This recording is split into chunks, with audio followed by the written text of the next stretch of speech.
Special ಯಾಕೆಂದರೆ ಇವತ್ತು ನನ್ನ ಬರ್ಡೇ ಜುಲೈ 19th ಇವತ್ತು. ಆ್ಯಕ್ಚುಲಿ ನೀವು ವಿಡಿಯೋ ನೋಡುವಾಗ ಆಲ್ರೆಡಿ ಒಂದು 3-4 ಡೇಸ್ ಆಗಿಬಿಟ್ಟಿರುತ್ತೆ. ಬಟ್ ನಾನು ಬ್ಲಾಗ್ ಸ್ಟಾರ್ಟ್ ಮಾಡಿರೋದು ನನ್ನ ಬರ್ಡೇ ಮಾರ್ನಿಂಗ್ ಇದು. ಸೊ ಟೆಂಪಲಿಗೆ ಹೋಗೋಣ ಅಂತ ಕಂಪ್ಲೀಟ್ ರೆಡಿಯಾಗಿ ನಿಂತಿದ್ದೀನಿ. ನಂಗೆ ತುಂಬ ಚಿಕ್ಕದ್ರಿಂದನೂ ನನ್ನ ಬರ್ಡೇ ಅಂದ್ರೆ ನಂಗೆ ತುಂಬ ತುಂಬ ತುಂಬ ಇಷ್ಟ. ಸೊ ನಾನು ಎಕ್ಸ್ಪೆಕ್ಟ್ ಮಾಡ್ತೀನಿ ನನ್ನ ಬರ್ಡೇ ಇದೇ ಥರ ಇರಬೇಕು ಅಂತ. ಇವನ್ ಪ್ಲ್ಯಾನ್ ಕೂಡ ಮಾಡ್ಕೋತೀನಿ. ಸೊ ಈ ಇಯರು ಸ್ವಲ್ಪ ಒಂಚೂರು ಪ್ಲ್ಯಾನ್ ಮಾಡಿದ್ದೀನಿ, ಫುಲ್ ಪ್ಲ್ಯಾನ್ ಮಾಡಿಲ್ಲ. ಹೇಗೆ ಹೋಗುತ್ತೆ ಏನು ಅಂತ ಗೊತ್ತಿಲ್ಲ. ಸೊ ಕಂಪ್ಲೀಟ್ ನಿಮ್ಮ ಜೊತೆ ನನ್ನ ಡೇ ಹೇಗಿರುತ್ತೆ ಅನ್ನೋದನ್ನ ನಾನು ನಿಮ್ಮ ಜೊತೆ ಶೇರ್ ಮಾಡ್ತೀನಿ. ಜೊತೆಗೆ ನಾನು ಯಾವ ಥರ ಸೆಲೆಬ್ರೇಷನ್ ಮಾಡ್ತೀನಿ, ನಾನು ಎಷ್ಟು ಎಂಜಾಯ್ ಮಾಡ್ತೀನಿ ನನ್ನ ಬರ್ಡೇನ ಅಂತ ಕೂಡ ನೀವು ನೋಡ್ಬೋದು. ಮತ್ತು ಇನ್ನೊಂದು ಏನಂದರೆ, ಈ ಸಲ ನನ್ನ ಬರ್ಡೇಗೆ ಏನು ಸ್ಪೆಷಲ್ ಅಂದರೆ, ನಾನು ಕಿವಿ ಇಲ್ಲಿ ಮೇಲ್ಗಡೆ ಚುಚ್ಚಿಸಿದ್ದೀನಿ.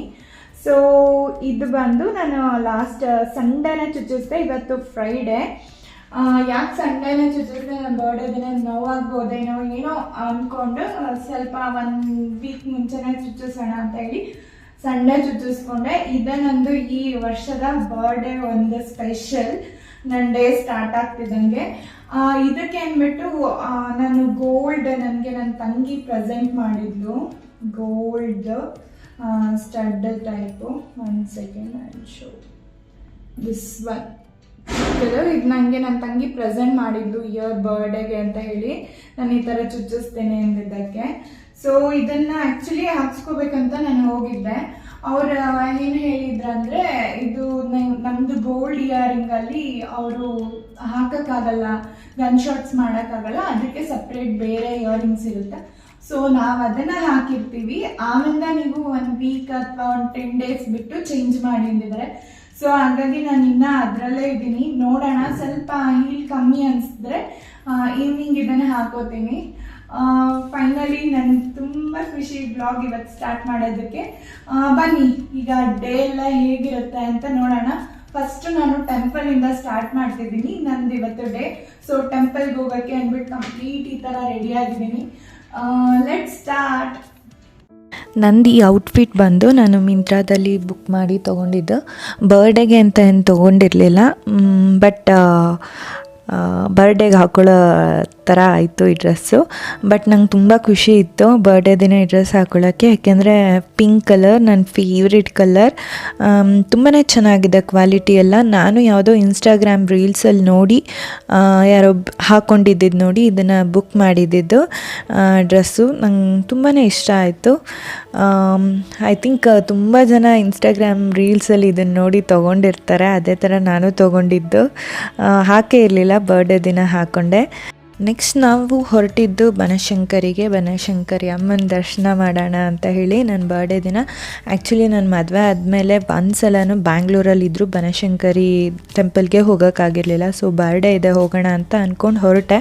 ಬಟ್ ನಂಗೆ ಗೊತ್ತಿತ್ತು ಆಷಾಢ ಶುಕ್ರವಾರ ಅಂದರೆ ಎಕ್ಸ್ಪೆಷಲಿ ಹೆಣ್ಣು ದೇವ್ರ ದೇವಸ್ಥಾನದಲ್ಲಿ ತುಂಬಾ ರಶ್ ಇರುತ್ತೆ ಅಂತ. ನನ್ನ ಎಕ್ಸ್ಪೆಕ್ಟೇಷನ್ ಥರನೇ ರಶ್ ಇತ್ತು. ಬಟ್ ಈ ಮಟ್ಟಿಗೆ ರಶ್ ಇರುತ್ತೆ ಅಂತ ಗೊತ್ತಿರಲಿಲ್ಲ. ಇನ್ನೂ ಒಂದು ಏನು ಪ್ರಾಬ್ಲಮ್ ಆಯಿತು ಅಂದರೆ, ಮಾರ್ನಿಂಗಿಂದ ಮಳೆ ಇತ್ತು, ಡ್ರಿಸ್ಲಿಂಗ್ ಕಂಟಿನ್ಯೂಸ್ ಇತ್ತು. ನಾನು ಟೆಂಪಲಲ್ಲಿ ಎಷ್ಟು ಟೈಮ್ ಸ್ಪೆಂಡ್ ಮಾಡಿದ್ನೋ ಅಷ್ಟೊತ್ತು ಕಂಪ್ಲೀಟ್ ಡ್ರಿಸ್ಲಿಂಗಲ್ಲೇ ಇದ್ವಿ. ಒಂಥರ ಹೇಗಾಗೋಯ್ತು ಅಂದರೆ, ಯಪ್ಪ ಇಷ್ಟೊಂದು ರಶ್ ಎಕ್ಸ್ಪೆಕ್ಟೇ ಮಾಡಿರಲಿಲ್ಲ. ನನಗೆ 1 ಸೆಕೆಂಡ್ ಚಾಮುಂಡಿ ಬೆಟ್ಟ ಕೂಡ ನೆನಪಾಯಿತು, ಅಲ್ಲೂ ಹೀಗೇ. ಬಟ್ ಇನ್ನೂ ಡಬಲ್ ಇರುತ್ತೆ ಬೆಟ್ಟ, ಇಷ್ಟು ದೊಡ್ಡದು, ಇಷ್ಟು ರಶ್ ಇರುತ್ತೆ ಅಂದರೆ ಹೇಳೋದೇ ಬೇಡ.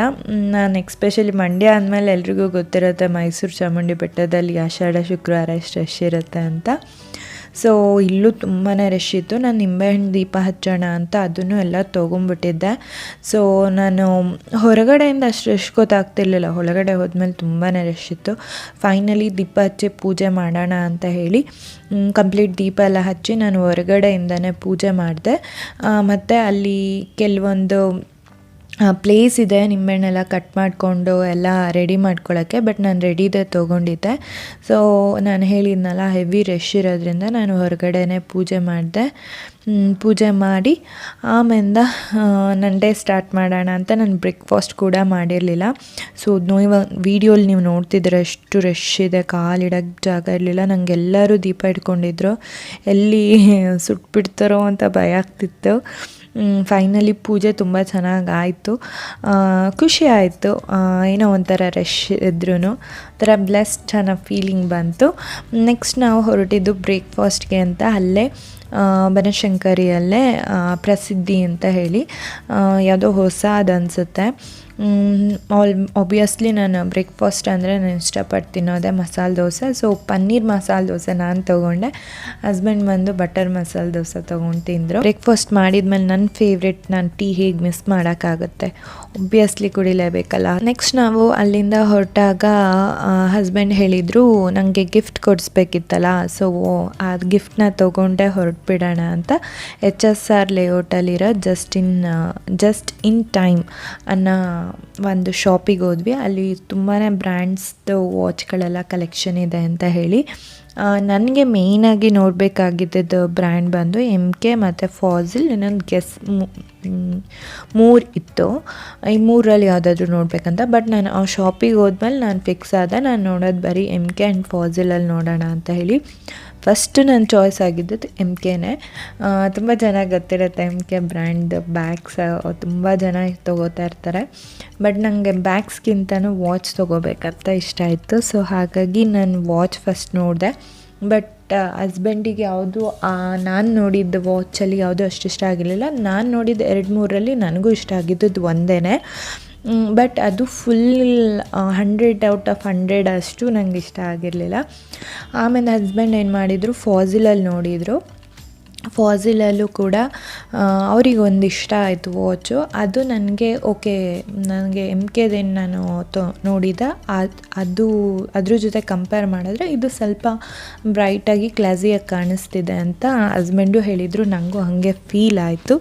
ಸೊ ಯಾವುದು ಅಂತ ಕನ್ಫ್ಯೂಷನೆಲ್ಲ ಇನ್ನೂ ಒಂದಷ್ಟೆಲ್ಲ ನೋಡ್ತಾ ಇದ್ದೆ, ಇನ್ನು ಬೇರೆ ಬೇರೆ ಥರ ಬ್ರ್ಯಾಂಡ್ದೆಲ್ಲ ಟ್ರೈ ಮಾಡಿ ನೋಡ್ತಾ ಇದ್ದೆ. ವಾಚ್ದು ಸರ್ಪ್ರೈಸ್ ಗಿಫ್ಟ್ ಅಂತ ಏನಿಲ್ಲ. ಹಸ್ಬೆಂಡ್ ಕೇಳಿದರು ನಿಂಗೆ ಏನು ರಿಕ್ವೈರ್ಮೆಂಟ್ ಇದೆ, ಏನು ಬೇಕಂತ, ಅದನ್ನು ಗಿಫ್ಟ್ ಕೊಡ್ತೀನಿ ಅಂತ. ನಮ್ಮದು ಪ್ರತಿ ವರ್ಷ ಹಾಗೆ ಬರ್ಡೇಗಳಲ್ಲಿ ಅವರಿಗಾಗಿರ್ಬೋದು ನನಗಾಗಿರ್ಬೋದು ಸರ್ಪ್ರೈಸ್ ಅನ್ನೋದಕ್ಕಿಂತ ಏನು ರಿಕ್ವೈರ್ಮೆಂಟ್ ಇದೆ ಅದನ್ನು ಅವ್ರು ನಂಗೆ ತೊಗೊಡ್ತಾರೆ, ನಾನು ಅವ್ರಿಗೆ ತಗೊಡ್ತೀನಿ. ಸ್ವಲ್ಪ ನಾನು ಸರ್ಪ್ರೈಸ್ ಮಾಡಬೇಕು ಅಂತ ಟ್ರೈ ಮಾಡ್ತೀನಿ, ಬಟ್ ನನಗೆ ಕಂಟ್ರೋಲ್ ಮಾಡ್ಕೊಂಡಿರೋಕ್ಕಾಗಲ್ಲ. ಸೊ ನಾನು ತೊಗೊಂಡಿದ್ದ ದಿನವೇ ತೋರಿಸ್ಬಿಟ್ಟಿರ್ತೀನಿ, ನಿಮ್ಮ ಬರ್ಡೇಗೆ ಈ ಥರ ತೊಗೊಂಡಿದ್ದೀನಿ ಅಂತ. ನನಗೆ ಅವರು ಬರ್ಡೇ ದಿನವೇ ಕೊಡಿಸ್ತೀನಿ ಅಂತ ಹೇಳಿ ಕರ್ಕೊಂಡೋಗಿ ಕೊಡಿಸಿದ್ರು. ಅದು ತುಂಬ ಖುಷಿ ಆಯಿತು ನನಗೆ. ಇವನ್ ನಾನು ಯಾವ್ದು ಇಷ್ಟಪಟ್ಟೆ ಅದನ್ನೇ ತೊಗೊಟ್ರು ಅವರು. ಅದು ಇನ್ನೂ ಖುಷಿ ಆಯಿತು ಡಬಲ್. ಫೈನಲಿ ನಾನು ಫಾಸಿಲ್ದೆ ಸೆಲೆಕ್ಟ್ ಮಾಡಿಕೊಂಡೆ. ಅದನ್ನು ಟ್ರಯಲ್ ಮಾಡಿ ನೋಡ್ತಾ ಇದ್ದೆ, ಓಕೆನಾ ಏನು ಅಂತ. ಇನ್ನು 2 MKದು ಫಾಸಿಲ್ದು ಇಟ್ಟು ಜೊತೆಯಲ್ಲಿ ನೋಡ್ತಾ ಇದ್ದೆ, ಇದು ತಗೊಳ್ಳ ಅಂತ ಹೇಳಿ. ಫೈನಲಿ ಹಸ್ಬೆಂಡಿಗೂ ಫಾಸಿಲ್ ಇಷ್ಟ ಆಗಿದ್ದರಿಂದ ನಾನು ಅದಕ್ಕೆ ಹೋದೆ. ನೆಕ್ಸ್ಟ್ ಯಾವಾಗಲಾದರೂ MK ತೊಗೊಳ್ಳೋಣ ನೆಕ್ಸ್ಟ್ ಇಯರಿಗೂ ಯಾವಾಗಲಾದರೂ ಅಂತ ಹೇಳಿ. ಅದ್ರ ಜೊತೆಗೆ ನಾನೊಂದು ಟೈಟಾನ್ದು ನೋಡಿದೆ. ಅದು ಓಕೆ, ಸಾರಿ ಟೈಟಾನ್ ಅಲ್ಲ, ಅದು ಟೈಮೆಕ್ಸ್ದು ಅರೌಂಡ್ 5000 ಆ ರೇಂಜಲ್ಲಿತ್ತು. ಅದು ಚೆನ್ನಾಗಿತ್ತು. ಅದಾದಮೇಲೆ ನೆಕ್ಸ್ಟ್ ನಾನು ವಾಚ್ ಹಾಕ್ಕೊಂಡು ಹೆಂಗೆ ಕಾಣಿಸುತ್ತೆ ಮಿರರಲ್ಲಿ, ಫೋಟೋದಲ್ಲಿ ಹೆಂಗೆ ಕಾಣಿಸುತ್ತೆ ಅಂತೆಲ್ಲ ನೋಡ್ಕೋತಿದ್ದೆ. ಫೈನಲಿ ನನ್ನ ಗಿಫ್ಟ್ ಇದು ಫಾಸಿಲ್ ವಾಚ್ ಹಸ್ಬೆಂಡ್ ಕೊಡಿಸಿದ್ದು. ಸೊ ತುಂಬ ಖುಷಿ ಆಯಿತು. ಬರ್ಡೇ ದಿನ ಟೆಂಪಲ್ ದರ್ಶನ ಆಗಿ ಬ್ರೇಕ್ಫಾಸ್ಟ್ ಮುಗಿಸಿ ನನ್ನ ಬರ್ಡೇ ಗಿಫ್ಟನ್ನ ಕಲೆಕ್ಟ್ ಮಾಡಿಕೊಂಡು ಅಲ್ಲಿಂದ ನೆಕ್ಸ್ಟು ನನಗೆ ಸ್ವಲ್ಪ ಕೆಲಸ ಇತ್ತು, ಹೊರಟ್ವಿ.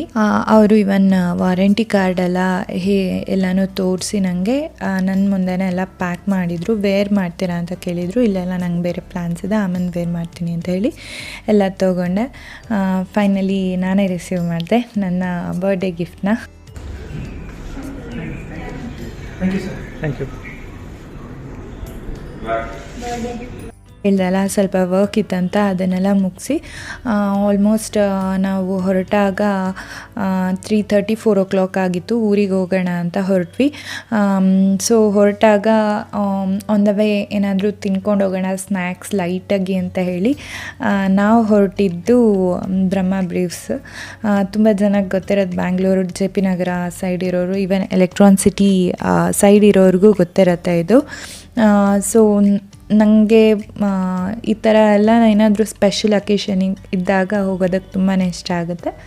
ಹಾಗಾಗಿ ಹಸ್ಬೆಂಡ್ ಏನು ಮಾಡಿದರು, ಓಕೆ ಸ್ನ್ಯಾಕ್ಸ್ ನಾವು ಅಲ್ಲೇ ತಿಂದು ಹೊರಡೋಣ ಅಂತ ಹೇಳಿ ಕರ್ಕೊಂಡು ಹೋದರು.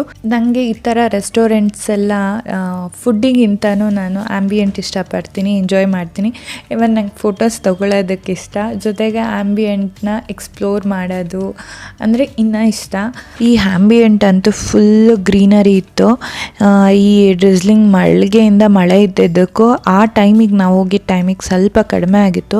ಸೊ ಕ್ಲೈಮೇಟ್ ಅಂತೂ ಫುಲ್ ಥಂಡಿಯಾಗಿತ್ತು. ಡೌನಲ್ಲಿ ಬಾರ್ ಕೌಂಟರ್ ಇದೆ, ಸೊ ಡ್ರಿಂಕ್ ಮಾಡೋರಿಗೆಲ್ಲ ಚೆನ್ನಾಗಿದೆ. ನೇಚರ್ ಮಧ್ಯ ಮಳೆ ಬೇರೆ, ಬಟ್ ನಾವು ಬರೀ ಮಾಕ್ಟೈಲ್ ಅವರು. ಸೊ ಹಾಗಾಗಿ ನಾವೇನು ಮಾಡಿದ್ವಿ, ಟಾಪ್ ರೂಫ್ಗೆ ಹೋಗೋಣ, ಮಳೆ ಬಂದ್ರೆಲ್ಲ ಸರಿ ಹೋಗುತ್ತೆ ಅಂತೇಳಿ ಅಲ್ಲಿಗೆ ಹೊರಟ್ವಿ. ನನ್ನ ಔಟ್ಫಿಟ್ ಈ ಥರ ಇದೆ, ಕಾಟನ್ದು. ಇದು ಕೂಡ ಅಮೆಝಾನಲ್ಲಿ ತೊಗೊಂಡಿದ್ದು. ನಾನು ಆ್ಯಕ್ಚುಲಿ ಶಾಪಿಂಗ್ ವ್ಲಾಗ್ ಮಾಡಬೇಕು, ಮಾಡೋದಕ್ಕೆ ಟೈಮೇ ಇಲ್ಲ ನನಗೆ, ಹಾಗಾಗಿದೆ. ಇದು ನಾನು ತುಂಬ ಇಷ್ಟಪಟ್ಕೊಂಡು ತೊಗೊಂಡು ಡ್ರೆಸ್ಸು. ಆ್ಯಕ್ಚುಲಿ ಹೇಳ್ಬೇಕಂದ್ರೆ ಬೆಳಗ್ಗೆದು ನನ್ನ ಬರ್ಡೇಗೆ ಅಂತ ತೊಗೊಂಡಿದ್ದಲ್ಲ, ಈ ಡ್ರೆಸ್ಸು ನನ್ನ ಬರ್ಡೇಗೆ ಅಂತ ತೊಗೊಂಡಿಲ್ಲ, ಬಟ್ ನನ್ನ ಬರ್ಡೇ ದಿನ ಹಾಕ್ಕೊಡೋ ಥರ ಆಯಿತು. ಯಾವುದೂ ಹಾಕಿರಲಿಲ್ಲ, ಎಲ್ಲ ಹೊಸದು ಹಾಗೆ ಇಟ್ಟಿದ್ದೆ. ಎಲ್ಲ ಕ್ಲೀನಾಗಿ ತುಂಬ ಚೆನ್ನಾಗಿತ್ತು. ಆ್ಯಂಬಿಯೆಂಟ್ ಎಷ್ಟು ಚೆನ್ನಾಗಿತ್ತು ಅಷ್ಟೇ ಚೆನ್ನಾಗಿ ಸರ್ವಿಸ್ ಕೂಡ ಇತ್ತು. ನನಗೆ ಇದೊಂದು ನಾನು ಸಿಂಗಾಪುರದೊಂದು ವ್ಯಾಲೆಟ್ ಇಟ್ಕೊಂಡಿದ್ದೆ, ಅದು ಬಂದು ನನ್ನ ಚಿಕ್ಕತ್ತೆ ನನಗೆ ಸಿಂಗಾಪುರಿಂದ ತೊಗೊಬಂದು ಕೊಟ್ಟಿದ್ರು. ಸೊ ಅದನ್ನು ಕೂಡ ಇವತ್ತೇ ಓಪನ್ ಮಾಡಿದ್ದು.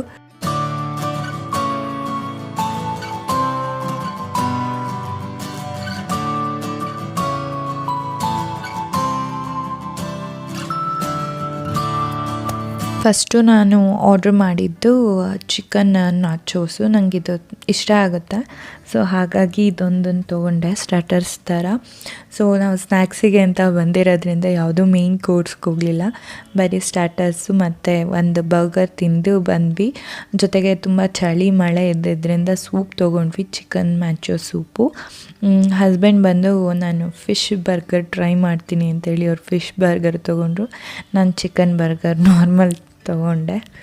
ಬರ್ಡೇ ಕೇಕ್ ಕೂಡ ಹಸ್ಬೆಂಡ್ ಹೇಳಿ ಅವರು ನೈಟ್ ಯಾವುದೇ ಥರ ಕೇಕ್ ಕಟ್ ಮಾಡಿಸಿರ್ಲಿಲ್ಲ, ಯಾಕೆಂದರೆ ನಾನೇ ಹೇಳಿದೆ ಬೇಡ ನಾಳೆ ಊರಿಗೆ ಹೋಗ್ತೀವಲ್ಲ ಅಲ್ಲೇ ಮಾಡೋಣ ಎಲ್ಲರ ಜೊತೆ ಅಂತ. ಸೊ ಹಾಗಾಗಿ ಅವರು ಕೇಕ್ ಏನೂ ತೊಗೊಂಬಂದಿರಲಿಲ್ಲ, ಬಟ್ ಆಲ್ರೆಡಿ ಅರ್ಧ ದಿನವೇ ಕಳೆದೋಗಿದೆ ಅಂದ್ಬಿಟ್ಟು ಹೇಳಿ ಅವರು ಇಲ್ಲಿ ಕೇಕ್ ಅವ್ರಿಗೆ ಹೇಳಿ ತರಿಸಿ ಕಟ್ ಮಾಡಿಸಿದ್ರು. ನಂಗೆ ತುಂಬ ಖುಷಿ ಆಯಿತು, ಚೆನ್ನಾಗಿತ್ತು. ಇದು ಕೂಡ ಅನ್ಎಕ್ಸ್ಪೆಕ್ಟೆಡ್, ಸರ್ಪ್ರೈಸ್ ಏನಲ್ಲ, ಅನ್ಎಕ್ಸ್ಪೆಕ್ಟೆಡ್ ಕೇಕ್ ಕಟ್ಟಿಂಗ್ ಅಂತಲೇ ಹೇಳ್ಬೋದು. ನಾನು ಆಗಲೇ ವಾಚ್ ಕೊಡಿಸ್ದಾಗಲೇ ಹೇಳಿದೆ, ನಮ್ಮ ಇಬ್ಬರಲ್ಲೂ ಸರ್ಪ್ರೈಸ್ ಆ ಥರ ಎಲ್ಲ ಏನೂ ಇಲ್ಲ, ಯಾರಿಗೇನು ರಿಕ್ವೈರ್ಮೆಂಟ್ ಇದೆ ಅದನ್ನು ಕೊಡಿಸೋದು. ಸೊ ಎಲ್ಲೇ ಹೋಗಬೇಕು ಏನಮ್ಮ ಹಿಂಗೆ ಹೋಗೋಣ ಹಿಂಗೆ ಬರೋಣ, ಸೊ ನನಗೇನು ಇಷ್ಟ ಇದೆ ಅಂತ ಕೇಳ್ತಾರೆ, ಅವರು ಕರ್ಕೊಂಡು ಹೋಗ್ತಾರೆ. ಈವನ್ ಅವರು ಅಷ್ಟೇ, ಅವರೇನಾದರೂ ಎಲ್ಲಾದರೂ ಹೋಗಬೇಕು ಅಂದ್ಕೊಂಡಿದ್ರೆ ಇಲ್ಲಿ ಹೋಗೋಣ ನಾನು ಹಿಂಗೆ ಅಂದ್ಕೊಂಡಿದ್ದೀನಿ ಅಂತ ಹೇಳ್ತಾರೆ. ಸೊ ನಮ್ದು ಆ ಥರನೇ ಇರುತ್ತೆ ಯೂಶ್ವಲಿ. ನನಗಂತೂ ಎವ್ರಿ ಇಯರ್ ಬರ್ಡೇ ಸೆಲೆಬ್ರೇಷನ್ ಮಾಡ್ಕೊಳ್ಳೋದಂದರೆ ತುಂಬಾ ಇಷ್ಟ. ಐ ಥಿಂಕ್ ನಾನು 1 ವರ್ಷದ ಮಗು ಆಗಿದ್ದಾಗಿಂದನೂ ನನ್ನ ಅಪ್ಪ ಅಮ್ಮನೂ ತುಂಬ ಚೆನ್ನಾಗಿ ಸೆಲೆಬ್ರೇಟ್ ಮಾಡ್ಕೊಂಬಂದಿದ್ದಾರೆ. ನಂದು ಫಸ್ಟ್ ಇಯರ್ ಬರ್ಡೇದು ಕೂಡ ವೀಡಿಯೋಸ್ ಇದೆ, ಕ್ಯಾಸೆಟ್ಸ್ ಇದೆ, ಅದನ್ನು ಫೋಟೋಸ್ ಎಲ್ಲ ಇದೆ. ಸ್ಟಿಲ್ ನನಗೆ ಅದು ನೋಡಿದಾಗ ತುಂಬ ಖುಷಿಯಾಗುತ್ತೆ. ಇವತ್ತಿಗೂ ನಾನು ಅದನ್ನು ನೋಡ್ತಾ ಇರ್ತೀನಿ ಫೋಟೋಸು. ನನ್ನ ಮದುವೆ ಆದಮೇಲೂ ಕೂಡ ನನ್ನ ಹಸ್ಬೆಂಡು ಅಷ್ಟೇ, ನಾನು ಯಾವ ಥರ ಇಷ್ಟಪಡ್ತೀನಿ ಆ ಥರನೇ ನನಗೆಲ್ಲನೂ ಕೊಡಿಸಿ ಬರ್ಡೇ ಸೆಲೆಬ್ರೇಷನ್ ಮಾಡ್ತಾಯಿದ್ದಾರೆ. ಸೊ ಬ್ಲೆಸ್ಡ್ ಅನಿಸುತ್ತೆ ನನಗೆ. ಹೊರಡೋ ಟೈಮಿಗೆ ಫೌಂಟೇನ್ಸ್ ಎಲ್ಲ ಆನ್ ಮಾಡಿದರು. ಸೊ ಅಲ್ಲೊಂದಷ್ಟು ಫೋಟೋಸ್ ತೊಗೊಂಡು ಹೋಗೋಣ ಅಂತ ಹೇಳಿ ಫೋಟೋಸ್ ತೊಗೊಂಡು ಒಂದೆರಡು ವೀಡಿಯೋಸ್ ತೊಗೊಂಡು ಹೊರಟ್ಬಿಟ್ವಿ, ಯಾಕೆಂದರೆ ಟೈಮ್ ಆಗಿತ್ತು. ನಾನು ಆಗಲೇ ಹೇಳಿದಾಗೆ ನೇಟಿವ್ಗೆ ಹೋಗ್ಬೇಕಂತ ಇದ್ವಿ. ಸೊ ಹಾಗಾಗಿ ನಮ್ಮ ಮನೆಯಲ್ಲೂ ನನ್ನ ಅಣ್ಣ ಅತ್ತಿಗೆ ಮತ್ತು ಅಣ್ಣನ ಮಕ್ಕಳು ಎಲ್ಲರೂ ಬಂದು ಕೇಕ್ ಕಟ್ಟಿಂಗ್ ಅಂತ ವೆಯ್ಟ್ ಮಾಡ್ತಾಯಿದ್ರು. ಸೊ ಹಾಗಾಗಿ ಫಸ್ಟು ನನ್ನ ಮನೆಗೆ ಹೋದೆ, ಅಂದರೆ ನನ್ನ ಅಮ್ಮನ ಮನೆಗೆ. ಅಲ್ಲಿ ಅಪ್ಪ ಅಮ್ಮ ತಂಗಿ, ಈ ವರ್ಷ ತುಂಬ ಸ್ಪೆಷಲ್. ನನ್ನ ತಂಗಿ ಮಗಳು ಅಂದರೆ ನನ್ನ ಮಗಳು ಮತ್ತು ನನ್ನ ಅಣ್ಣನ ಮಕ್ಕಳಿಬ್ರು ಎಷ್ಟು ನಾಟೀಸ್ ಗೊತ್ತಾ ಅವರಿಬ್ಬರು. ಸೊ ಯಾವುದಾದ್ರೂ ವ್ಲಾಗಲ್ಲಿ ಎಲ್ಲರನ್ನೂ ಡೀಟೇಲಾಗಿ ತೋರಿಸ್ತೀನಿ. ಇಲ್ಲಿ ಅಷ್ಟು ಡೀಟೇಲಾಗಿ ನಾನೇನೂ ತೋರಿಸಿಲ್ಲ, ಜಸ್ಟ್ ಹಾಗೆ ಮನೇಲಿ ಕೇಕ್ ತಂದಿದ್ರು, ಸೆಲೆಬ್ರೇಷನ್ ಮಾಡಿದೆ. ತುಂಬ ಖುಷಿಯಾಗಿದ್ದು ನನಗೆ ನನ್ನ ಪುಟ್ಟ ಪಾಪು ಜೊತೆ ಕೇಕ್ ಕಟ್ ಮಾಡಿದ್ನಲ್ಲ, ಅದು ನಂಗೆ ತುಂಬ ಖುಷಿ ಆಯಿತು. ಈ ವರ್ಷದ ಬೆಸ್ಟ್ ಆ್ಯಂಡ್ ಸ್ಪೆಷಲ್ ಮೂಮೆಂಟ್ ಅಂತಲೇ ಹೇಳ್ಬೋದು.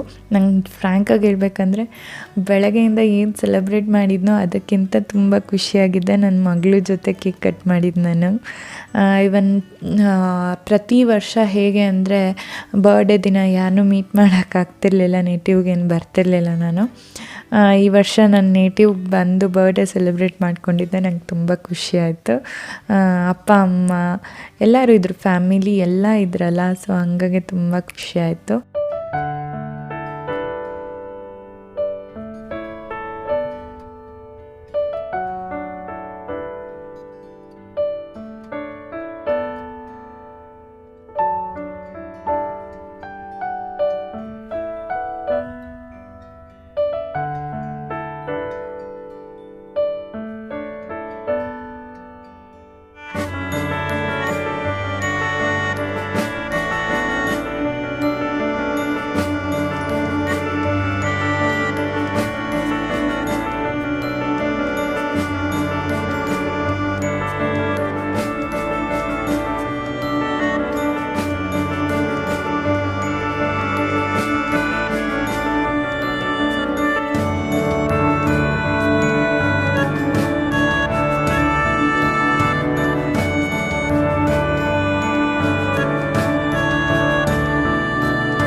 ಅಲ್ಲಿಂದ ನೆಕ್ಸ್ಟ್ ನಾವು ಹೊರಟಿದ್ದು ಮೌರ್ಯ ಗ್ರ್ಯಾಂಡ್ಸ್ ಅಂತ ಹೇಳಿ. ಇದು ನಮ್ಮ ಮನೆಯಿಂದ ಒಂದು 200 ಮೀಟರ್ಸ್ ಇರ್ಬೋದಷ್ಟೇ. ನನ್ನ ಚಿಕ್ಕತ್ತೆ ಇಲ್ಲಿ ಕೇಕ್ ಕಟ್ ಮಾಡಿಸೋಣ ಅಂತ ಹೇಳಿ ಇಲ್ಲಿಗೆ ಬರೋದಕ್ಕೆ ಹೇಳಿದರು. ಅವ್ರ ಮನೆ ನಮ್ಮ ಮನೆ ಒಂದು ಅರ್ಧ ಕಿಲೋಮೀಟ್ರ್ ಇರ್ಬೋದಷ್ಟೇ. ನಮ್ಮ ಮನೆ ಮೀನ್ಸ್ ಅಮ್ಮನ ಮನೆ. ಸೊ ಅಲ್ಲಿ ಮೌರ್ಯ ಗ್ರ್ಯಾಂಡ್ಸಲ್ಲಿ ಕೇಕ್ ಕಟ್ ಮಾಡಿ ಸೆಲೆಬ್ರೇಷನ್ ಮಾಡಿದೆ. ಅದು ತುಂಬ ಖುಷಿ ಆಯಿತು. ಥ್ಯಾಂಕ್ ಟು ಮೈ ಫ್ಯಾಮಿಲಿ ಅಂತಲೇ ಹೇಳ್ತೀನಿ. ಇದು ಅನ್ಎಕ್ಸ್ಪೆಕ್ಟೆಡು, ನಾನು ಎಕ್ಸ್ಪೆಕ್ಟೇ ಮಾಡಿರಲಿಲ್ಲ. ಇದೂ ಒಂದು ಸರ್ಪ್ರೈಸ್ ನನಗೆ. ಇಷ್ಟು ಚೆನ್ನಾಗಿ ಸೆಲೆಬ್ರೇಷನ್ ಆಗುತ್ತೆ ಅಂತಲೂ ಗೊತ್ತಿರಲಿಲ್ಲ. ಇದು ರೆಸ್ಟೋರೆಂಟ್ ಬಂದು ಹೊಸ ರೆಸ್ಟೋರೆಂಟು. ಇದ್ರದ್ದು ಆ್ಯಕ್ಚುಲಿ ನಾನು ಎಕ್ಸ್ಪ್ಲೋರ್ ಮಾಡಿದ್ದೀನಿ. ನೆಕ್ಸ್ಟ್ ನಂದು ಅಪ್ಕಮಿಂಗ್ ವ್ಲಾಗ್ಸಲ್ಲಿ ನೀವು ನೋಡ್ಬೋದು. ಜಸ್ಟ್ ಇದು ನನ್ನ ಬರ್ಡೇ ವ್ಲಾಗ್ ಆಗಿರೋದ್ರಿಂದ ಬರೀ ನಾನು ಕೇಕ್ ಕಟ್ಟಿಂಗ್ ನಾನು ಯಾವ ಥರ ಸೆಲೆಬ್ರೇಟ್ ಮಾಡಿಕೊಂಡೆ ನನ್ನ ಖುಷಿನ ನಿಮ್ಮ ಜೊತೆ ಶೇರ್ ಮಾಡ್ಕೊತಿದ್ದೀನಿ. ಇದರಲ್ಲಿ ಯಾವುದೇ ಥರ ಏನೋ ಶೋ ಆಫ್ ಆಗಿರ್ಬೋದು ಅಥವಾ ನಾನು ಹೀಗೆಲ್ಲ ಮಾಡ್ಕೊಂಡೆ ಅಂತ ತೋರಿಸ್ಕೊಳ್ಳೋದಲ್ಲ. ನಾನು ಖುಷಿಯಾಗಿದ್ದೆ, ನಾನು ಎಂಜಾಯ್ ಮಾಡಿದೆ. ನನ್ನ ಖುಷಿನ ನಿಮ್ಮ ಜೊತೆ ಶೇರ್ ಮಾಡ್ಕೊತಾ ಇದ್ದೀನಿ. ಆದಷ್ಟು ಖುಷಿನ ಎಲ್ಲರ ಜೊತೆ ಶೇರ್ ಮಾಡ್ಕೋಬೇಕಂತೆ. ಸೊ ಹಾಗಾಗಿ